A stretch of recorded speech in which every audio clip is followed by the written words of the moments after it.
Alright guys, so today we're going to be starting a new game. And this isn't going to be like any ordinary game because it's going to be my biggest project yet. Before we get into making the game, let me explain my super original idea. So let's say there's some stone. This looks more like poo, but let's just say it's stone. You get a pickaxe and hit the stone until the stone breaks, and then you get one stone. After you're done mining, you sell the stone to some lazy dude, and he gives you 1 coin in exchange. With these coins, you can unlock new mines and find rare ores like diamonds that can go for 1,000 coins. Then you repeat until you have an infinite amount of coins. Very original, I know. But I plan to make it more interactive where you can explore the mines and can complete challenges to unlock new places. So now that we have the idea set, let's go ahead and make the stone. After bringing the stone into Roblox Studio, I gave it a nice gray color with a hint of blue. Then I made a second stone that will have more health, and I gave it a darker color. Now we have these 2 rocks, but we have no pickaxe to mine them with. So I went into Blender and made this pickaxe on my own without any help from a YouTube tutorial. Once I imported the pickaxe, I gave it color and made it a tool so that the player spawns with it. Alright, so when we click play, we should have the pickaxe in our inventory,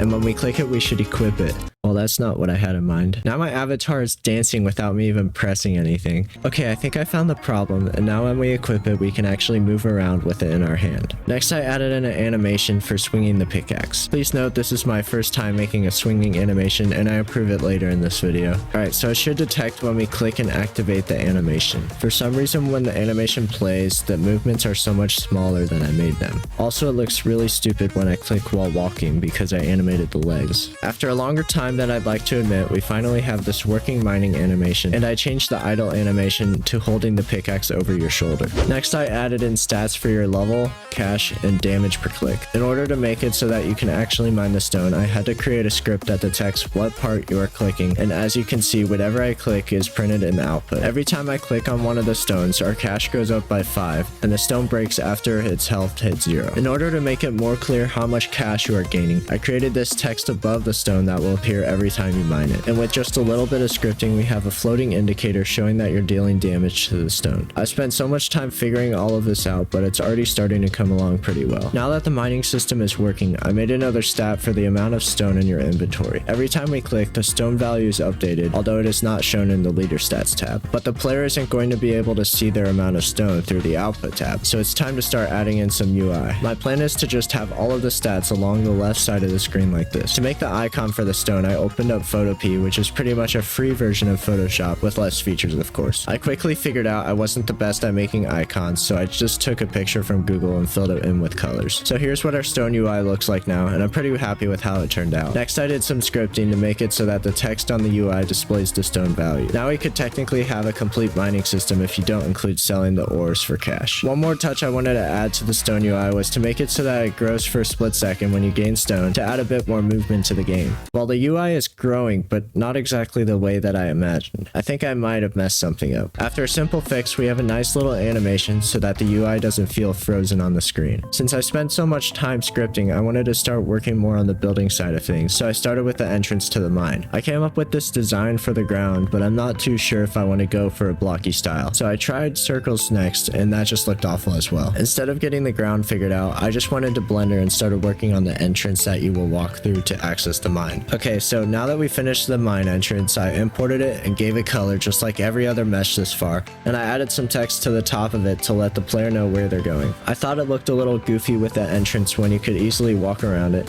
so I added in these terrain pieces that serve as walls around the entrance. I also changed the color of the ground past the entrance so that it felt more like you were in the cave. I didn't feel like the grassy hills gave off big mine vibes though, so I made these giant boulders that are going to surround the wood. Next, I decided that I want the entrance to teleport you into the mine instead of just being a walkthrough. That way I could have the mine in its own area away from the lobby. So when you enter the mine here, you will be teleported down to here with the rocks. For the mine, I messed around a bit with the textures for the ground part so that it didn't feel as bland, and eventually I found this simple texture that I really like. So this is what our map is looking like so far. I forgot to anchor everything, but I think you get the idea of how it's supposed to look. But seriously though, we have a good start to the mine, and I made the text on the rock white so that it sticks out more from all the gray parts around it. Also, you may have noticed notice this red cube here, and that is because I have the teleporter working now. When we walk into the exit, we are teleported to the red part at the lobby, and when we walk back into the entrance, we are teleported to the red part in the mine. To make the transition smoother, I added in a simple script to make the screen fade to black during the teleportation. This simple change made the game feel much more professional. I felt like the mining wasn't satisfying enough, so to make more of an impact, I added a little screen shake. You may think this shake is too intense, but this was the least intense preset. Just be glad I didn't do this one.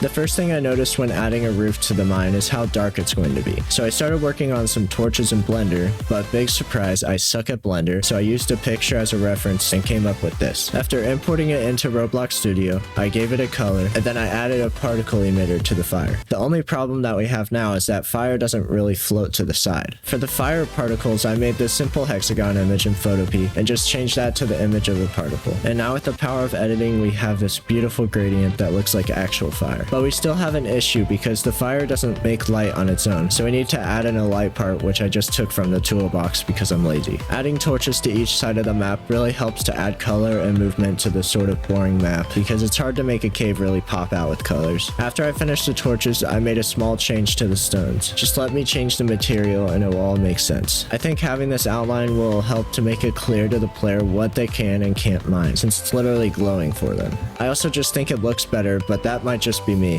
So let me know what you think in the comments. After replacing all of the stones with this outline, I noticed that it looks way more crowded this way, so I wanted to change it so that they only glow when your mouse is hovering over them. I also added a blue light part inside of the rock so that your eyes are dragged towards the rock. Surprisingly, the output script worked on its first try, and there wasn't any noticeable lag occurring from it. In this video, we made this nice mine entrance, and when we walk into it, we have a smooth transition with a working teleport that brings you into this half-finished mine where you can go and mine all you want and get an unlimited amount of stone. If you'd like to see me continue this game, let me know, and if you want me to try something else, make sure to tell me your ideas as well. Thanks for watching, and I'll see you in the next one.